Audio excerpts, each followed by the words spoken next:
નમસ્કાર મિત્રો. આજનો અભિવ્યક્તિનો વિષય છે પ્રેમનો દિવસ એટલે કે વેલેન્ટાઇન ડે. પ્રેમ જે આપણા સૌના જીવન સાથે જોડાયેલ એક અભિન્ન અંગ છે. એટલે જ આજના પ્રેમના દિવસે પ્રેમની ચર્ચા કરવી વધુ પ્રાસંગિક બની જાય છે. પરંતુ શું પ્રેમ માત્ર વેલેન્ટાઇન ડે પૂરતો જ સીમિત છે? ચાલો આજે આપણે પ્રેમની વિશાળ દુનિયામાં ડોક્યું કરીએ અને તેના વિવિધ સ્વરૂપોને સમજવાનો પ્રયાસ કરીએ.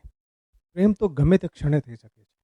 માત્ર સ્ત્રી અને પુરુષના વિજાતીય સંબંધ કે જેનું પરિણામ લગ્ન હોય એને જ પ્રેમ કહેવાય?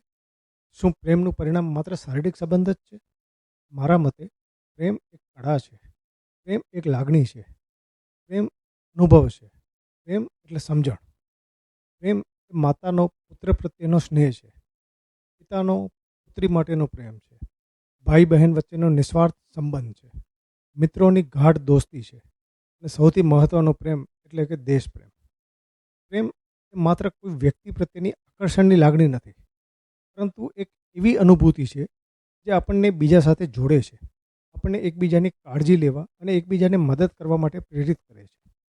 આપણે સૌએ ક્યારેક ને ક્યારેક તો પ્રેમની અભિવ્યક્તિ કરી જ હશે. મોટા ભાગે અંગ્રેજીમાં આઈ લવ યુ કહીને, કે પછી અમુકે ગુજરાતીમાં પણ કહ્યું હશે, પ્રિયે હું તને ખૂબ જ પ્રેમ કરું છું. અને આ પ્રેમની અભિવ્યક્તિ ચોક્કસપણે આપણે આપણા જીવનસાથી સમક્ષ કરી હશે, ખરું ને? જો આપણે પશ્ચિમી સંસ્કૃતિ પાસેથી આજનો દિવસ પ્રેમની અભિવ્યક્તિના દિવસ તરીકે સ્વીકાર્યો, તો શા માટે આપણે તેને બહોળા અર્થમાં ન અપનાવીએ? શા માટે પ્રેમના અર્થનો વિસ્તાર ના કરીએ? માતા અને પિતા પ્રત્યેનો પ્રેમ નિસ્વાર્થ પ્રેમનું ઉદાહરણ છે. તેઓ આપણા માટે જે કરે છે તેનો કોઈ બદલો નથી હોતો. ભાઈ બહેનનો પ્રેમ એક એવી લાગણી છે જે આપણને હંમેશા સુરક્ષિત અને સલામતી અનુભવ કરાવે છે. મિત્રોનો પ્રેમ એ આપણને જીવનના મુશ્કેલ સમયમાં સાથ આપે છે. તો પછી એ પ્રેમને અભિવ્યક્ત કરવામાં શરમ શા માટે? યાદ કરીએ કે આપણે આપણા માતા પિતા સમક્ષ, કે આપણા મિત્રો સમક્ષ, કે ભાઈ બહેન સમક્ષ પ્રેમની અભિવ્યક્તિ ક્યારે કરી? આ સંબંધોને અને પ્રેમને આપણે ફરજના નામ હેઠળ ક્યાંય દબાવીને મૂકી દીધા છે.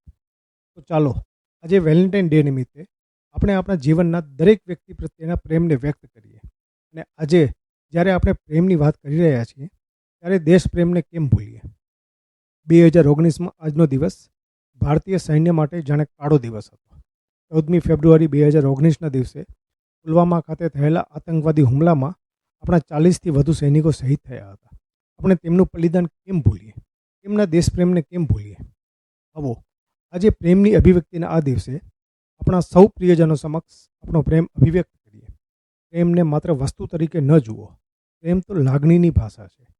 અને દરેક વ્યક્તિની પરિભાષા જુદી જ હોવાની. પ્રેમનું પરિમાણ ઘણું વિશાળ છે. પ્રેમ લાગણીઓનો મહાસાગર છે. આ પ્રેમની વિશાળતાને સમજીએ અને આપણા જીવનના પ્રત્યેક વ્યક્તિ પ્રત્યેના આપણા પ્રેમને નિસંકોચપણે વ્યક્ત કરીએ અને પ્રેમમય જીવન જીવીએ.